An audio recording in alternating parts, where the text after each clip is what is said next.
민수기 13장 8절에서 14장 5절까지는 마침내 이스라엘이 요단을 건넜어 요단 건너서의 약 6년간의 남부 전쟁과 북부 전쟁을 다 끝을 내고 요단 남북의 왕들을 다 진멸하고 이제는 남은 것은 요단 건너편 가나안 땅에 있는 가나안의 족속들을 이제 몰아내고 그 땅을 12지파에게 기업으로 나눠주면 되는 일이 남은 것입니다. 물론 이제 계속해서 가나안 땅에 남은 그 7 거민들을 내어 쫓는 작업이 14장부터 계속 되고는 있습니다만은 일단은 이 13장 가운데 부분에 이스라엘 12지파에게 이제는 과연 땅을 기업으로 나눠줄 때가 되었으므로 그 땅을 나누는 작업을 일단은 하기 시작합니다. 그런데 두 지파 반, 곧 르벤 지파와 갓 지파와 므낫세 2분의 1이라고 하는 그 므낫세 반 지파는 요단을 건너오기 전에 모세 때 아모리 왕 시온과 바사랑 옥을 쳐부신 그 모압 땅을 두 지파에게 이미 분배를 한 바가 있습니다. 그러므로 이제는 가나안 땅에 들어와서는 9지파 반만 분배를 하면 되는데 그 모든 사실들이 14장 5절까지 다 기록이 되어 있는 것입니다.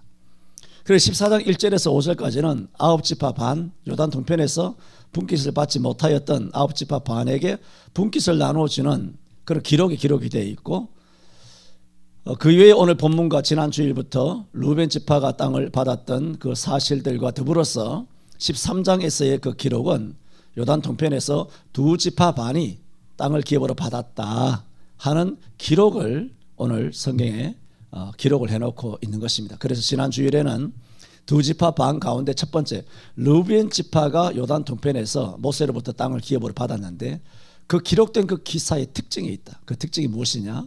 넘어갑니다. 다 했으니까 넘어가고 오늘 이제 두 번째로 르벤 다음으로 이제 요단 동편 모압 평지 중에 일부분을 기업으로 받은 그 지파가 갓 지파입니다.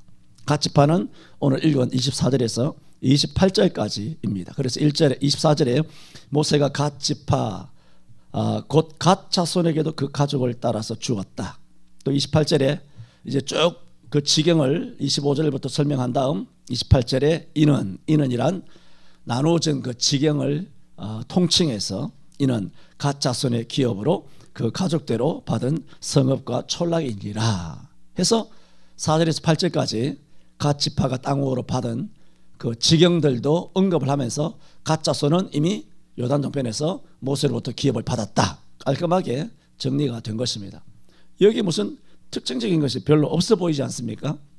그런데 25절에 보면 그 지경은 그러니까 갓 지파가 요단 동편에서 받은 땅들을 설명할 때 그 지경을 이렇게 설명합니다.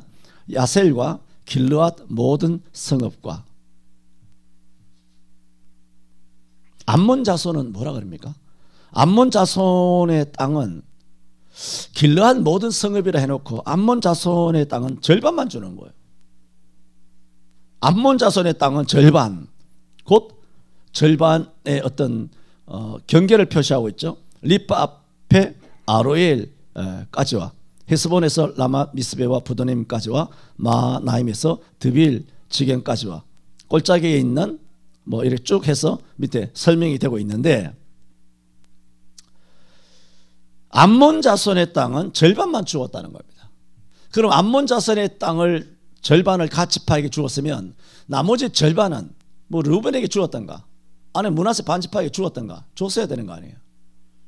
그런데 반밖에 갓 지파가 받지를 못했다는 것입니다. 그것이 바로 갓 지파가 땅으로 기업을 받은 이 기록에서의 특징적인 것입니다.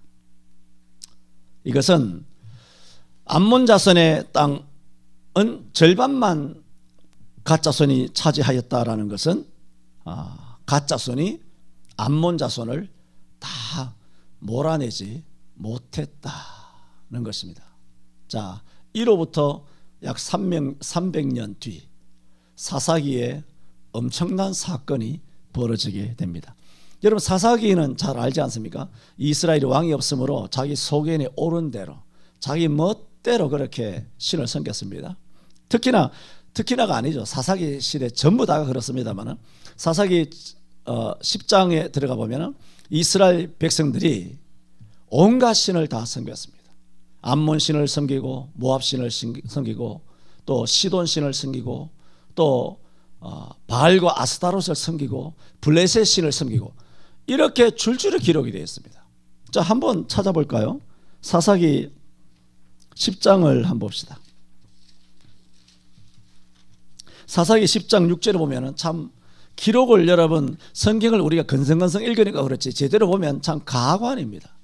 여러분 아방 시대 때도 신은 뭐뭘 섬겼습니까? 바알과 아세라만 섬겼지 않습니까? 물론 그 외에 뭐 여타 그런 자질구레한 그런 우상도 섬긴 흔적들은 뭐 정확하게 나와 있지는 않습니다만은 대표적으로 바알과 아세라를 섬겼어요. 아방 때도. 그런데 이 사사기 시대는 사사시대잖아요. 이때 벌써 무슨 신을 섬기나 보세요. 10장 6절에 이스라엘 자손이 다시 여호와의 목전에 악을 행하여 바알들과 아스타롯과 요거는 이제 아방이 섬긴 거죠. 그 후대에 이스라엘 악한 왕 아합이 섬긴 것이죠.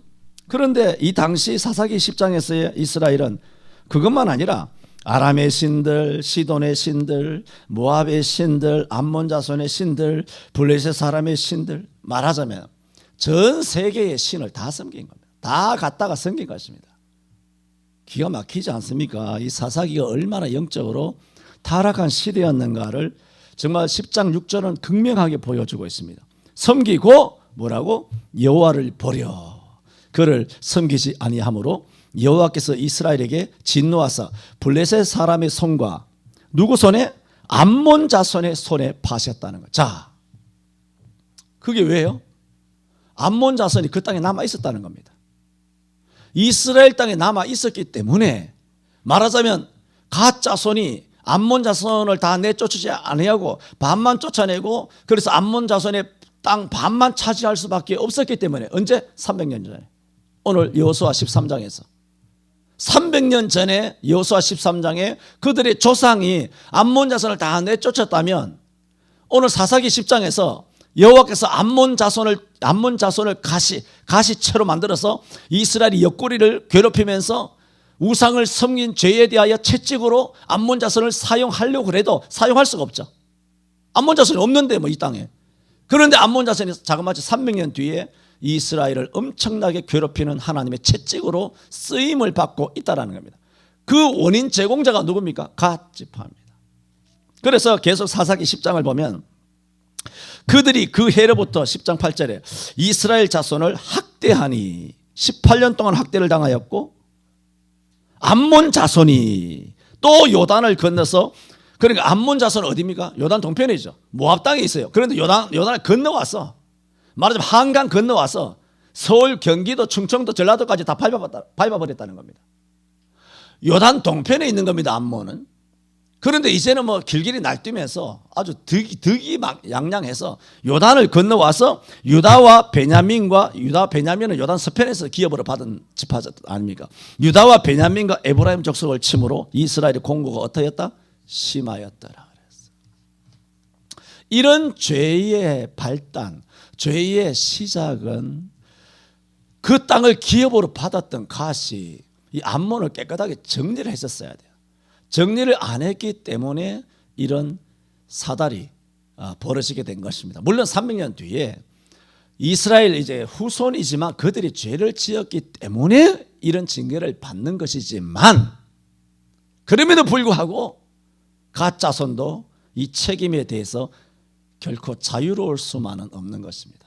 300년 전에 갓의 범죄, 그들의 나태와 게으름, 불성실함이 이런 사달을 일으키게 되었더라 하는 것입니다. 그것을 25절에 기록해 놓고 있는 겁니다. 다시 여호수아 13장 돌아와서 그 지경은 야셀과 길르앗 모든 성읍과 암몬 자손의 땅 뭐라고? 절반. 그렇게 성경은 기록하고 있습니다. 여러분 잘 아시죠?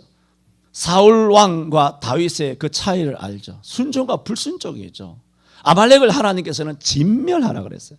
근데 사울은 아말렉을 진멸하지 아니하고 기름지고 아주 튼튼하고 좋고 눈에 보이는 아주 좋은 것들은 양이나 염소나 약대나 나귀를 다 사로잡아 왔잖아요.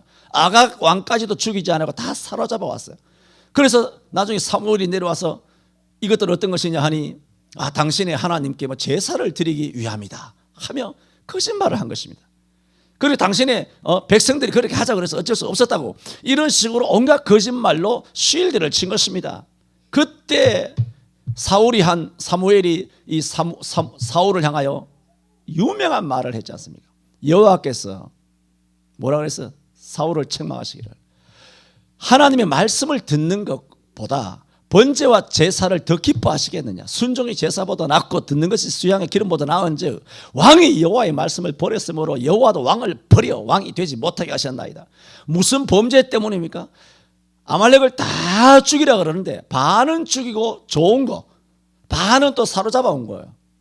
그러니까 사울은 100% 불순종한 게 아닙니다. 하나님 시키면 시킨 대로 했어요. 11조도 하고 기도도 하고 순종도 하고 주일도 지키는데 반만 지키는 겁니다. 오전에 왔다 빠이빠이 하고 가버린 것입니다. 11조도 50%만 한 것이에요. 남편 하는 건 바치고 마누라가 한 소득은 안 바치는 거 왜? 내가 뭐 다 했다 이거. 내 가장이다.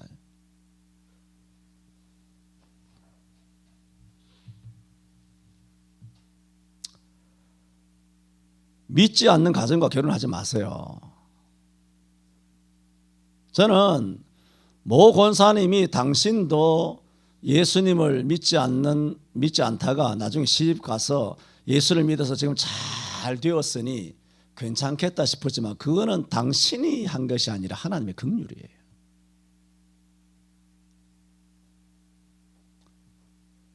믿지 않는 여자를 나중에 믿게 하겠다. 그거는 미래의 일이고 그건 하나님께 속한 것이지 내가 그런 강한 결심을 가지고 믿게 하겠다 해서 되는 게 아니에요. 믿게 하겠다 해서 된다면 하나님의 선택은 에베소 1장 3절 이하는 아무 의미가 없죠.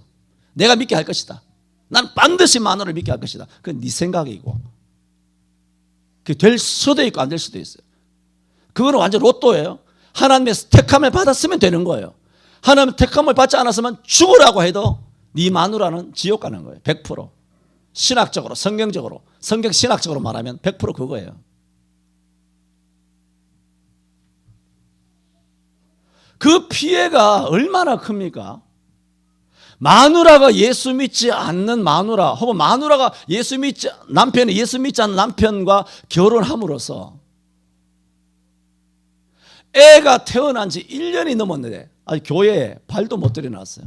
이승자 원사님 안 그럽니까? 안 그렇습니까?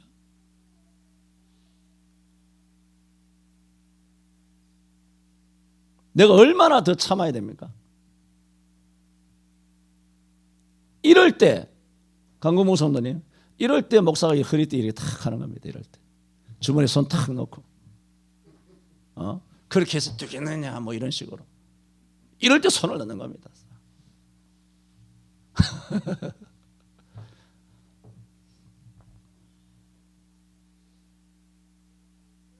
나는 그 젊은 부부보다도 우리 딸내미가 대전에서 태어나서 서울 올라왔기 때문에 대전에서 태어난 애에 대해서는 제가 아주 우리 딸내미 30 몇 년짜리 딸내미 같아서 그렇게 좀 애잔한 그런 마음이 있어요. 애가. 근데 그 부모 때문에 태어난 지 1년이 넘었는데도 예배당 발도 못 디뎠어요. 그 애가. 그 죄가 네 죄 때문입니까? 네 부모 죄 때문이잖아. 야, 도둑놈들아.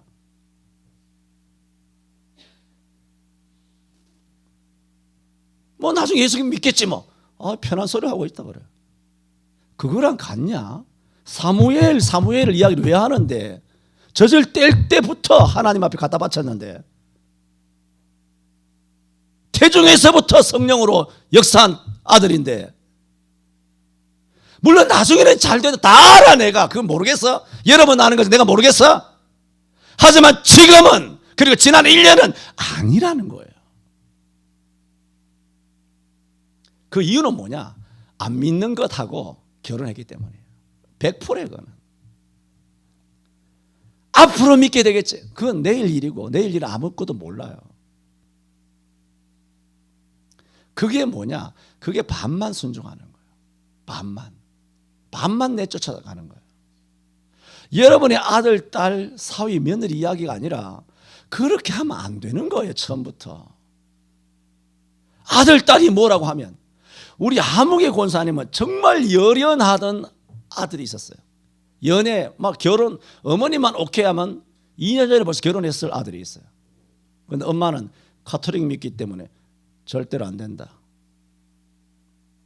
단호하게 아들이 뭐 나가 자빠지든 간에 집 나가든 간에 지가 뭘 뭐 불구덩이 집에 들어가든 간에 엄마는 단호하게 말했습니다.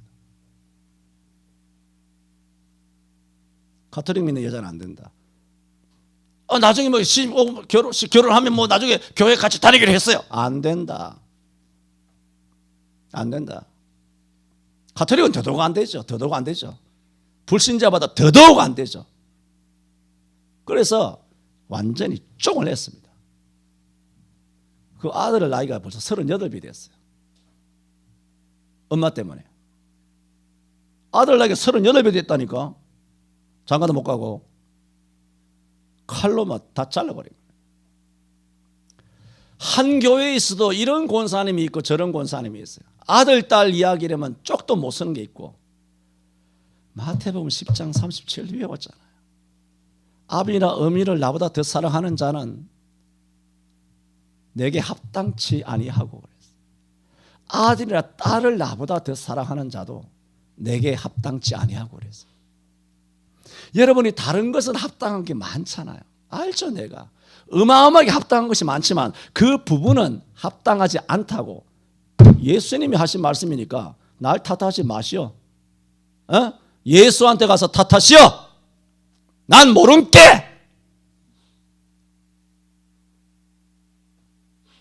나는 그냥 예수께서 하신 말씀을 전하는 것 뿐인 게 알아서들 하시라고. 그 애가 무슨 죄가 있다고.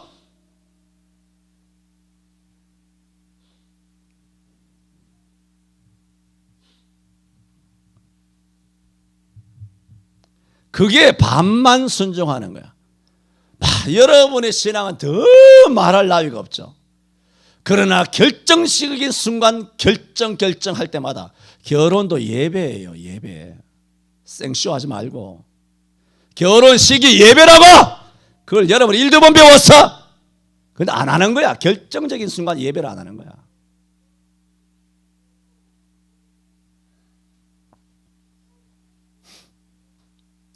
(2년) 전에 뭐 내가 존경한다기보다 그냥 뭐 잘 아는 저기 안산에 그 어떤 회장님이 한 분 계세요. 그 아들내미가 38인가 먹어가지고 걔도 노총각이 돼서 결혼을 하는데 그 회장이 내게 전화를 해서 목사님 아들 결혼하는데 예수 안 믿습니다. 목사님 주례 좀 해 주십시오. 그런데 2년 전에 안 믿는 회장네 아들 결혼 주례하러 2년 전에 내 안산 갔다 왔어요. 결혼 주례하러. 예수 안 믿는 것들도 이 목사가 하나님의 사람인 줄 알고 내게 와서 주례를 부탁해.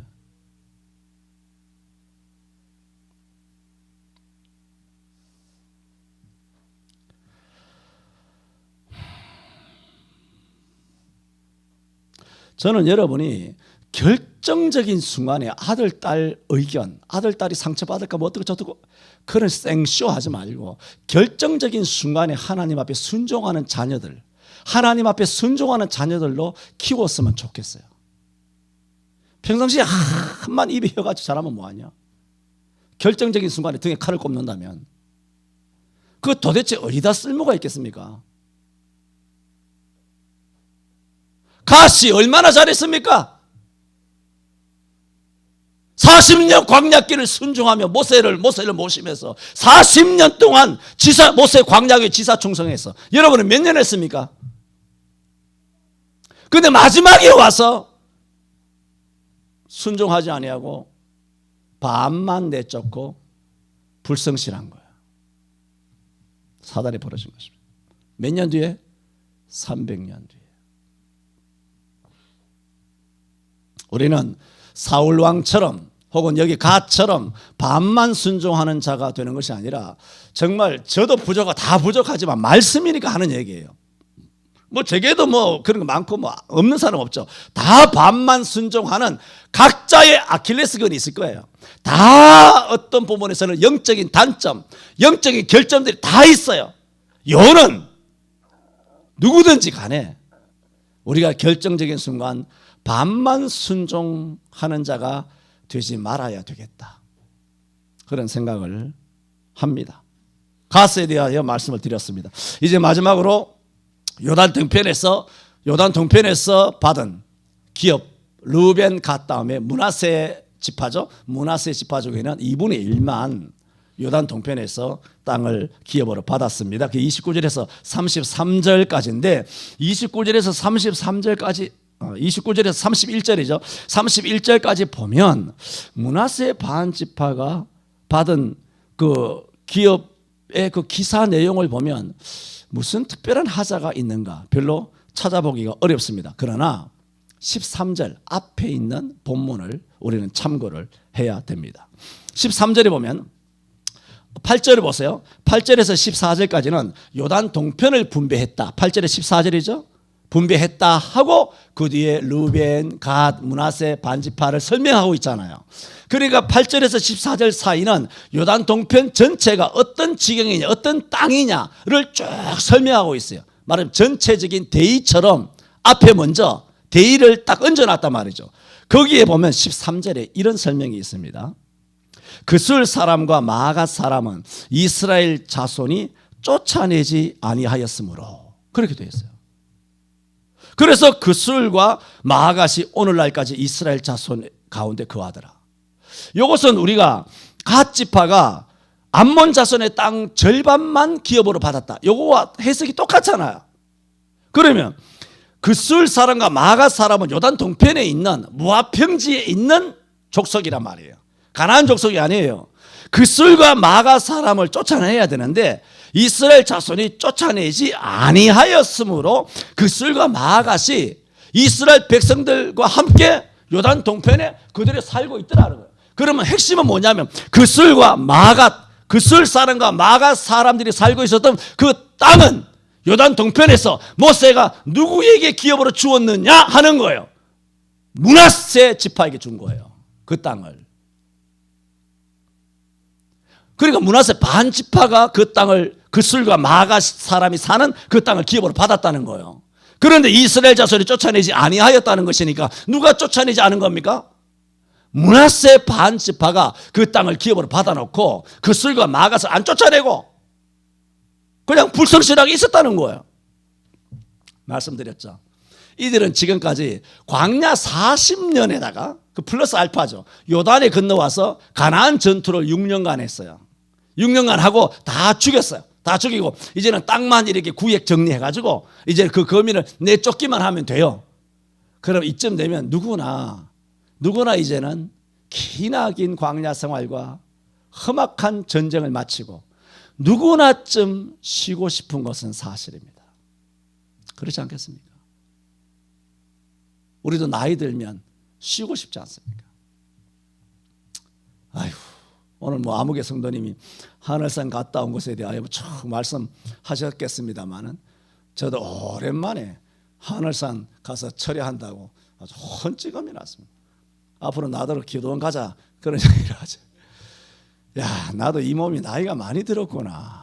옛날에는 뭐 산에 날아다녔어요. 밤이든 낮이든 할 것 없이 날아다녔는데 야, 그것도 다 젊을 때 해야 되는구나. 그런 생각이 들었습니다만은 그러니까 뭐 나도 그런데 6년간의 가나안 전쟁 그래서 그치고 긴장감이 풀려서 좀 쉬고 싶다는 마음이 들었을 것이고 그래서 원주민을 내어 쫓는 것도 차일피일 이렇게 손에도 일이 안 잡히고 하니까 아니 뭐 내일 하지 뭐 모레 하지 뭐 한 달 뒤에 하지 내년 겨울 지나고 봄 되면 그렇게 하죠. 그런데 봄 돼 보니까 서로 또 친해지고 하시니까 이제 서로 얼굴도 아는 판에 어떻게 다 내쫓겠냐 그냥 잘해서 쟤네들 전도해서 그 불신결혼 하듯이 전도해서 예수 믿게 하면 되지 뭐 이런 식으로 해서 대충 넘어간 것입니다.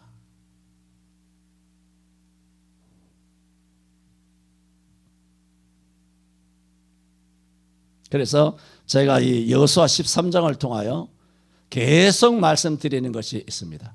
우리가 구원은 하나님의 전적인 행동, 우리 행동과 아무 관계없어요. 구원은 전적인 하나님의 은혜로 구원을 받았어요. 그러나 구원받은 우리는 우리 속에 있는 여러 가지 가난 칠족석과 같은 온갖 정욕들이 성령이 거하는 성령의 전인데도 불구하고 이 전을 더럽히는 것이 있지 않습니까? 그래서 예수님께서 노끈으로 채찍을 만들어서 비둘기를 내쫓으시고 돈 바꾸는 상을 엎으시고 다 소와 양을 다 내쫓으시며 예배당을 예배당 소재 사건이라 그래, 신학적으로.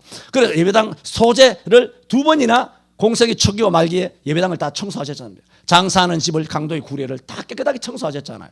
그것은 사실은 이 물질로 보이는 건물의 예루살렘 성전을 뜻하기도 하지만 실제로는 종교 지도자들, 제사장들과 사두개인, 바리새인, 서기관들, 그다음에 유대인들 가슴 속에 있는 그야말로 똥 묻은 그런 비둘기 같은 거, 돈에 그렇게 물질적인 것에 집착되어 있고 양이나 짐승이 마음대로 짓밟고 돌아다니는 성전된 너희의 영혼과 마음이 너무나 더럽혀졌다.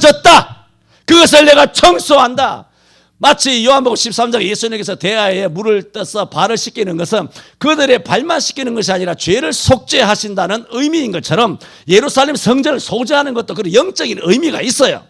마찬가지로 가나안 땅도 그들이 육체적으로는 정복했으나 자기들이 땅을 기업으로 받았으면 그 땅을 소재해야 돼요. 깨끗하게 정리해야 돼요. 그것은 그 모든 말과 나귀 같은 짐승같이 사는 온갖 더럽게 사는 우상을 숭배하는 그런 족속들을 깨끗하게 청소해서 다 바깥에 내버렸어야 하는, 버리는 일은 하나님의 행동이 아니라 우리가 해야 되는 거예요. 우리가 이미 구원받았지만 우리 속에 그런 것이 없도록 우리가 해야 되는 거예요. 청소하고. 여러분, 우리가 자주 비유하는 것처럼 농사를 지으면 아무리 풀을 뽑아도요, 자고 일어나면 한번 비 오면 또 풀이 전혀 안 뽑은 것처럼 무성하게 자랍니다. 그래서 신앙생활은 뭐가 같으냐면은, 신앙생활은 자전거 타기 같다, 신앙생활은 팽이 치는 것 같아, 멈추면 쓰러진다는 얘기입니다. 신앙생활은 풀뽑기와 같다. 잡초, 여러 가지 성질, 혈기, 정욕, 교만, 자랑, 온갖 것들이 많이 있죠. 이 풀뽑기예요. 아무리 뽑아도 다시 나요. 그게 난다니까. 그걸 성화의 과정이라는데 언제 끝이 나느냐? 죽어야 끝이 나요. 그러면 죽어야 끝이 난다고 해서 풀뽑기를 멈추면 되나요? 멈추면 열매가 안 맺히는데, 고추가 안 맺힙니다. 가지도 포도도 안 맺힙니다. 농사 폐농합니다. 우리가 그렇게 풀뽑기를 게을리 하면 농사 폐농한단 말이에요. 아까 그 300년 뒤에 암몬 자손들이 하는 거 보세요. 갓지파가 못 쫓아내므로써 난리가 나지 않습니까? 므낫세 반지파도 마찬가지입니다. 자기들이 기업으로 받은 땅이에요. 그술 사람과 마가 사람의 지경은. 그러면 그들도 내쫓았어야 되는데 안 내. 이스라엘 자손이 쫓아내지 못했다고 성경이 말하는 것이 아니라 쫓아내지 아니하였다. 자기들의 의지가 담겨 있는 거예요. 안 쫓아낸 겁니다. 이제 친해졌으니까 타양도 정이 들면 고향 이러니 하고 친해지면 같이 어울려 살고 우리가 남인가 하면서 우리끼리 우리 민족끼리 이렇게 가면서 북한이 어떤 존재인지도 모르고 끌어안는, 그것은 그야말로 잠언에 말한 것처럼 사람이 가슴에 불을 품고야 어찌 그 가슴이 타지 않겠느냐 그래요. 사랑으로 세상의 소금이 돼 빛이다. 품을 걸 품어요. 이 죄인이를 품는다든가 영상 예배를 품는다든가 그것이 세상의 빛이라고 소금이라고 이웃을 품으면 불이 어떻게 되겠어요? 불을 품으면 당신 가슴이 어떻게, 교회가 어떻게 되겠어? 교회가 다 불타버리지. 한국교회 다 불타버렸잖아. 10만 개가 다 죽어버렸잖아. 그런 데다 계속 나와서 목사님들 계속 나와서 거짓말하고 또 하고 계속 돼요. 내가 정말 학을 떼는 것은, 베드로는 주를 모른다고 3번 나면 찐하게 부인했지만 돌아서서 바로 회개했지만, 이 양반들은 1년 8개월 2년이 되도록 회개하는 것이 아니라 자기 주장이 맞다는 거예요. 도대체 이런 이단과 사이비와 이것은 정말 적그리스도예요. 적그리스도. 여러분, 아들, 딸들이 다니는 교회 목사님들은 안녕하십니까? 뭐합니까? 부모가 뭐합니까? 아무개 이모 태희 권사님 뭐합니까? 그 지옥은 안 가겠지만 그런 교회에서 아들, 딸들, 사위, 며느리 건져냈습니까? 에? 그것도 교회라고 그렇게 하고 있습니까? 2년 동안 작살 났잖아. 여러분 교회 안에서만 오늘 아침에 말했죠. 정확한 확실한 말씀을 여러분만 듣는 거야. 듣고 가서 아들, 딸들에게 이야기하냐고. 뭐 아들, 딸들이 뭐 등치고 뭐 어떻고 저떻고 해도 바르게 복음을 전하냐고요. 백신 쳐맞지 말라고. 제대로 말하냐고요. 여러분 오늘 뭐 여전도에서 남전도에서 뭐 전도하자고 했는 모양인데 내가 들락날락 하면서 들어보니까 자식 아들 딸들에게도 그 말도 제대로 힘있게 바로 증거하지 못하고 제대로 논쟁하지 못하고 옳지 않다고 뭐 검색을 해보라고 얼마든지.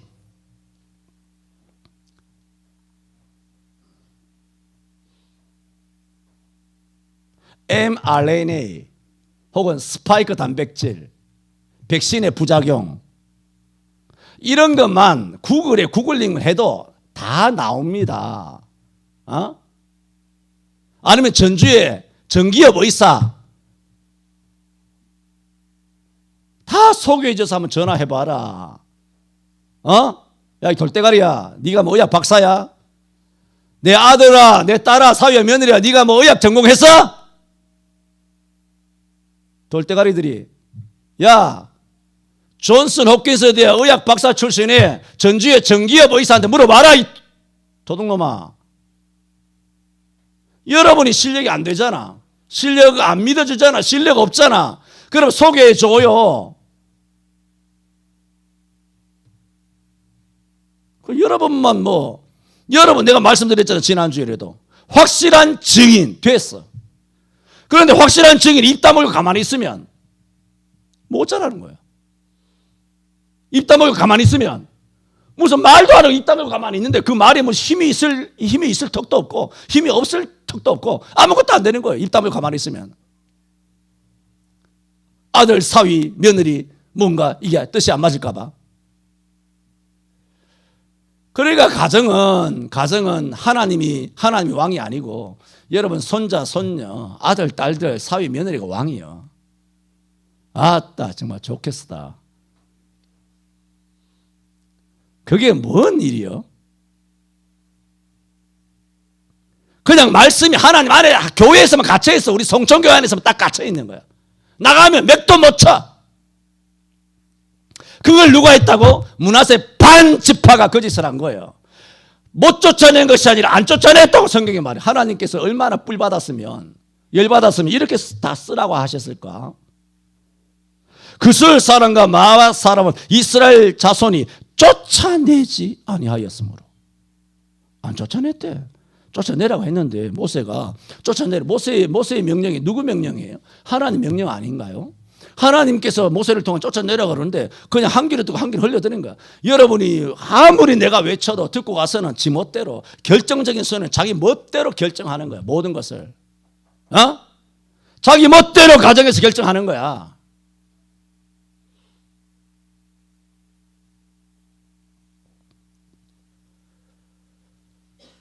고린도후서 5장 17절에 그런 적이 이제 그리스도 안에 있는 자에게는 그거는 로마서고. 그러므로 누구든지 그리스도 안에 있으면 새로운 피조물이라. 누구든지 그리스도 안에 있으면 새로운 피조물이라. 이전 것은 지나갔으니 이젠 새롭게 된 것입니다. 이미 저와 여러분에게 일어난 일들은 이미 다 벌어진 일이에요. 그렇잖아요? 이미 다 일어난 일이죠. 그러면 안 쫓아냈잖아. 다 벌어진 일이잖아. 지금 안 쫓아낸 거예요. 지금 안 쫓아낸 것은 반드시 사단에 일어납니다. 성경에 보면 이미 벌어진 일이에요. 내가 안 했어. 반만 순종했어. 이제는 여러분 주 안에서 수습하시기를 바랍니다. 회개하고 더 열심히 가정을 지키고 성경적인 가정이 되도록 그렇게 해야 합니다. 가정 안에서부터 먼저 확실한 증인이 되어야 합니다. 기도합니다. 주님, 저희들에게 하늘 땅에 수많은 기업을 주셔서 감사합니다. 모든 만물을 다스리게 하여 주옵시고, 잠시 우리가 천사보다 약간 못하게 되었으나 만물을 우리 발 아래 두시고 하늘의 새와 또 바다의 어족과 공중에 나는 그 모든 것들을 우리로 하여금 다스리게 하여 주셨나이다. 하지만 우리는 하나님 주신 우리의 마음과 성전된 영적 지경을 깨끗하게 하지 못하고 쫓아내야 될 것을 쫓아내지 못하고 여전히 두 마음을 품고 세상과 짝하며 살아갈 때가 많이 있습니다. 하나님의 확실한 말씀을 받고 진리인 말씀을 받았음에도 불구하고 우리는 받은 말씀이 예배당 안에서만 확실해지고 예배당 밖만 나가면 무기력하게 우리가 가정생활과 사회생활을 입을 닫고 벙어리 귀신처럼 살아갈 때가 많이 있었습니다. 주여, 확실한 증인이 되게 하여 주옵소서. 예수님 이름으로 기도하옵나이다. 아멘.